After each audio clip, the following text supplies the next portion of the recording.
നമ്മുടെ ചെങ്ങന്നൂരിൽ കൂടെ ഒഴുകുന്ന നദികളുടെ കണക്ക് നമുക്കറിയാലോ. ഞാൻ തിരുവനന്തപുരം പഞ്ചായത്തുകാരാണ്. സാറിനറിയാം, ആദ്യം സജി ചെറിയാൻ ഇവിടെ മന്ത്രിയായിരുന്ന സമയത്ത് തിരുവനന്തപുരം പഞ്ചായത്ത് എന്ന് പറഞ്ഞാൽ ഒരു ഏപ്രിൽ മെയ് അവസാന വാരത്തോടുകൂടി കുടിവെള്ളം കിട്ടാക്കനെയാണ് അവിടുത്തെ പഞ്ചായത്തിലെ എല്ലാ വാർഡിലും. അവിടെ വെള്ളം കൃത്യമായി വന്നുകൊണ്ടിരുന്നത് നമ്മുടെ വരട്ടാറിൽ കൂടെയാണ്. ശശികുമാർ സാർ ഉൾപ്പെടെയുള്ള ആളുകൾ MLA-യുടെ നേതൃത്വത്തിൽ പുഴ നടത്തം എന്ന് പറഞ്ഞൊരു വലിയ പ്രോജക്റ്റ് നടത്തി ഓർക്കുന്നുണ്ടോ? ഇന്ന് ശശികുമാർ സാർ അവിടെ വന്ന് നോക്കണം. ആ വരട്ടാറിൽ നിന്നും വ്യാപകമായ രീതിയിലുള്ള മണലൂറ്റാണ് നടക്കുന്നത്. തിരുവനന്തപുരത്തിൻ്റെ എല്ലാ പ്രദേശങ്ങളും ഇന്ന് വരൾച്ചയുടെ പിടിയിലാണ്.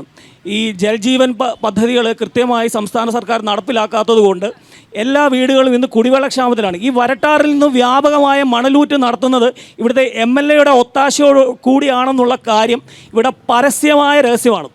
ഈ പുഴ നടത്തുക, അതായത് വരട്ടാറ് പുനരുജ്ജീവനം എന്ന് പറഞ്ഞ് നിങ്ങൾ നടത്തിയ ആ പദ്ധതി ഇന്ന് എവിടെ എത്തി നിൽക്കുന്നു എന്നറിയാൻ കുടിവെള്ളക്ഷാമമുള്ള തിരുവനന്തപുരം നിവാസികൾക്ക് അവകാശമുണ്ട്. അതിനെപ്പറ്റി പറയണം, വലിയ കാര്യങ്ങളെ പറ്റി പറയരുത്.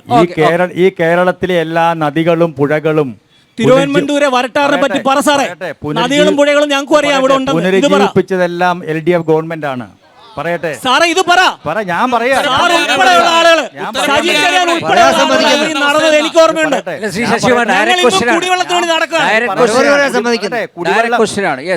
കോടിക്കണക്കിലൂടെ മണലാണ് പിന്നിൽ ആരാണെന്ന് ഞങ്ങൾക്ക് വ്യക്തമായിട്ട് നിങ്ങൾ കണ്ണു തുറന്ന് കാണുക. ഈ ചെങ്ങന്നൂർ വെള്ളത്തിന് വേണ്ടി ചെങ്ങന്നൂർ മണ്ഡലത്തിൽ നടക്കുന്ന സമ്പൂർണ്ണ കുടിവെള്ള പദ്ധതിയുടെ നിങ്ങൾ കണ്ടു.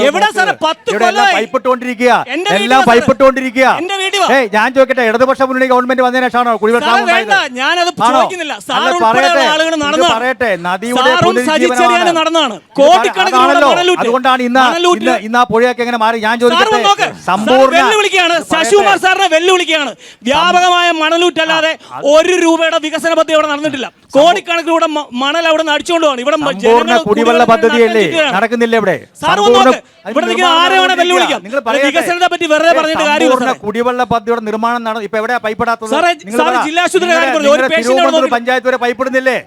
ആ പദ്ധതി പൂർത്തിയാകുമ്പോൾ ചെങ്ങന്നൂരിലെ കുടിവെള്ള പ്രശ്നത്തിന് ശാശ്വതമായി പരിഹാരം കാണും. അതിനാണ് ചെറിയതല്ല. ഇതിനെപ്പറ്റി പറ സാറേ. എത്ര വർഷമായി ശ്രീ ശശികുമാർ പ്രശ്നത്തിന് പരിഹാരമായിട്ട് ഇടതുമുന്നണി എത്ര വർഷമായി കേരളം ഭരിക്കുന്നു?